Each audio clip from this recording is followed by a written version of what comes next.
just finished welding up the cage to the cab tie-ins.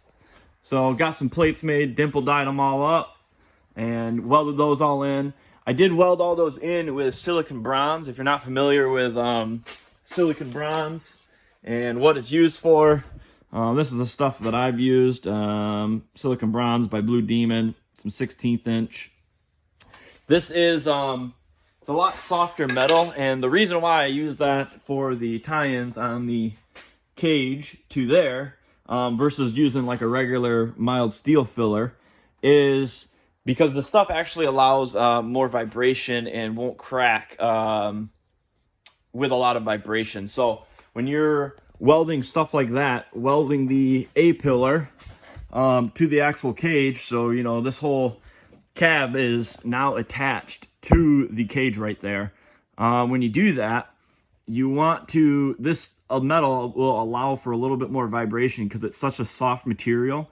You weld this stuff a lot lower heat, and when it's in there, it will, you know, when this truck finally gets on the sand and there's chatter and all that stuff vibrating through the chassis, it'll keep and prevent those A-pillar bars and those plates from cracking. If you weld these things right in with mild steel, eventually over time, it'll take a long time, years probably, or really big hits. Depends on what you're doing with your vehicle and how hard you're driving it. But this would eventually crack along there and then make the thing not secured anymore. So, as well, in this video, I've been getting seats mounted up, harnesses mounted up. I got a lot of that stuff done. I've even been doing the cage to the frame of the truck. I've been welding those in. You see a little pile of tubes back there, and I still have one, I think, yeah, one sitting there. Those have got to get welded on yet, so still kind of plugging away at that. Just kind of been bouncing all around. That's kind of how I am. Work on a little area, and then I move to another little area. And yeah, I think, oh yeah, I do. You can see in the back, I'm still missing some tubes back there. They're actually right there. So those are the very last tubes that I've got to get put in. Those go all in the back to tie in. Actually the back, and then there's also, I haven't put these in yet because I'm still kind of getting in here, finish welding. But yeah, the tubes that go in there, and then the tube that goes from here down to there, and then also these. Man, I guess I got a lot more tubes left than I thought. I thought it was only a couple. Kelly got about 10 tubes to get put in there yet. And then still got a couple of areas that need some second passes.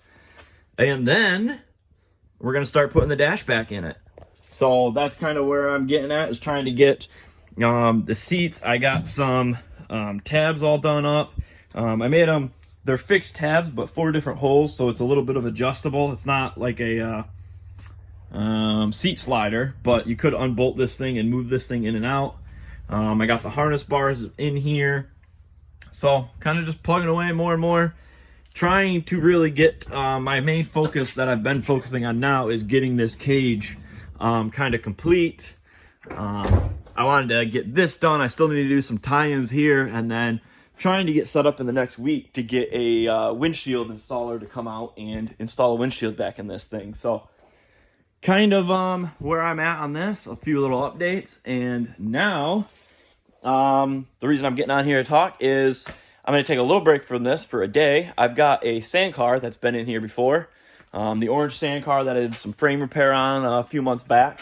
That is back here today. I don't have room to put it in the shop, but luckily you can see it's a really nice day outside, and I'm going to pull the sand car up right in here, and we're going to be doing some harness bars. So there's a couple small projects on this orange car that it's going to come back a few times to do some different stuff. And for now, we're going to do harness bars in it because right now it's got some harness bars that have the seat belts in a location that can actually like cause more damage.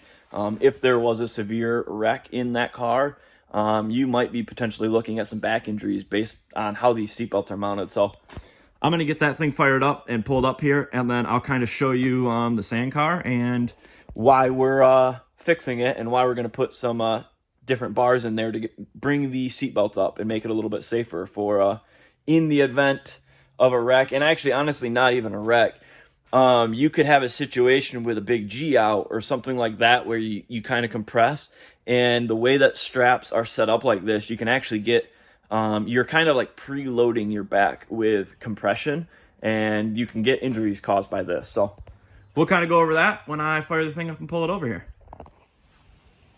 And just like that, I got the sand car pulled up here. So this is the car. This has been in the shop before. There's some past videos on this thing of me doing some frame repair back here. Hasn't been painted yet, so you can still see the stuff that I did on it. There was a break on this weld here on the old chassis of the tubing. This tube originally that was in here before, it also isn't, it's the transmission mount. It's one of the mounts that holds, there's motor mounts there, and then one of the transmission mounts. This tube here was a lot lower, and there was a break in between them. It was actually on the other side, I think, but this one was cracked. So that's, anyways, what this car was in here before. I've done some of the work on that. I've also done some shock tuning and valving on this thing, rebuilt the shocks. And now it's back because when I was looking at this car, I mentioned seat belts and seat harnesses. The driver of this car, I made a mark. We had him, when he dropped it off, sitting at the top of his shoulders are right where the Sharpie line is. Pretty much right at the top of the seat, actually. The driver's a very tall driver. And then even really for me, not being as tall or shorter people, this belt location is way below. So currently how this harness comes up is it comes up from that bar, comes up, and with the shoulders up here, you get this strap coming up and around the shoulders. And when you tighten these up, what it does is it actually will start compressing your spine somewhat. So the tighter you pull these, you're actually pulling down on your shoulders. That is not how these belts are designed and intended to be used. If you don't know, these belts, a 5-point or a 4-point harness, is meant to be, all of your weight should be suspended by the lap belt system. So the lap belt, if this vehicle was in a rollover, you would want to be, if you were upside down, you would want all of your weight hanging at your waist. Much stronger and durable, and you're able to hold yourself. If you're just strapped in at the waist and you're upside down, you don't have any forces in putting into your back. And the way the shoulder straps then are supposed to work is you really want them as closely as possible in line with your shoulders and then coming down. Because the shoulder belt portion, its job is to actually just keep your back and your head and neck strapped to the seat itself. So if you have a bar, so essentially what I'm going to be doing is adding some tubes in this thing, front and rear, because the rear has the same problem. This tube right here is where the belts are currently, and in the back seat, shoulders fit. I sat in here, my shoulders fit right about to the top of the seat.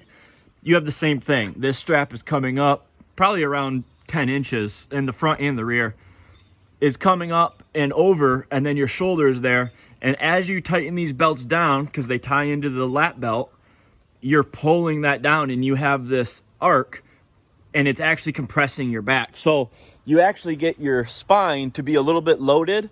And then when you get into like G-out situations, or if you actually were to get in a wreck, now when you flip over, if the shoulders, let's say, if the lap belt is looser than the shoulder belts, the thing that's going to catch your entire body weight is your shoulder, and your whole body plus the G-forces of rolling is going to drive into your shoulders, and you can actually get injuries in 5-point harnesses. It happens, honestly, more than it should.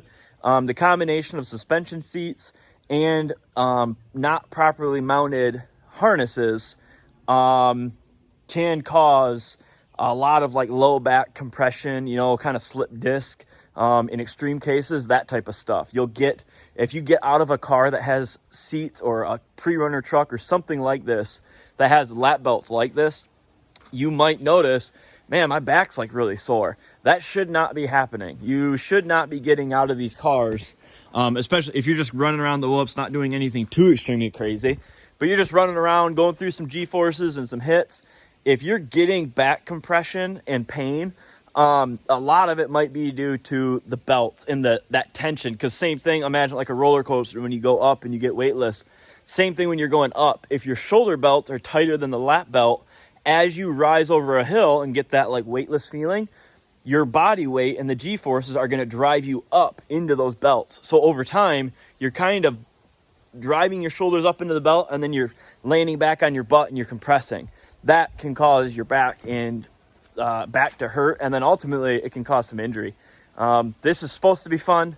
You shouldn't be out there having fun injuring yourself, and if you are, we're going to show you how to fix it. And that's kind of what I'm here to show and talk about, and that's what this car is back doing here today. So I don't have a spot in the shop, but luckily enough, we got some beautiful weather right now.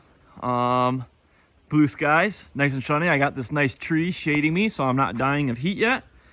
And we're gonna get my tube bender bolted to the floor, get some tube out, and bend up some harness bars and get all these harnesses in much better location, more closer to 90 degrees coming off the shoulders. And yeah, make this car a little bit better. So let's get after it.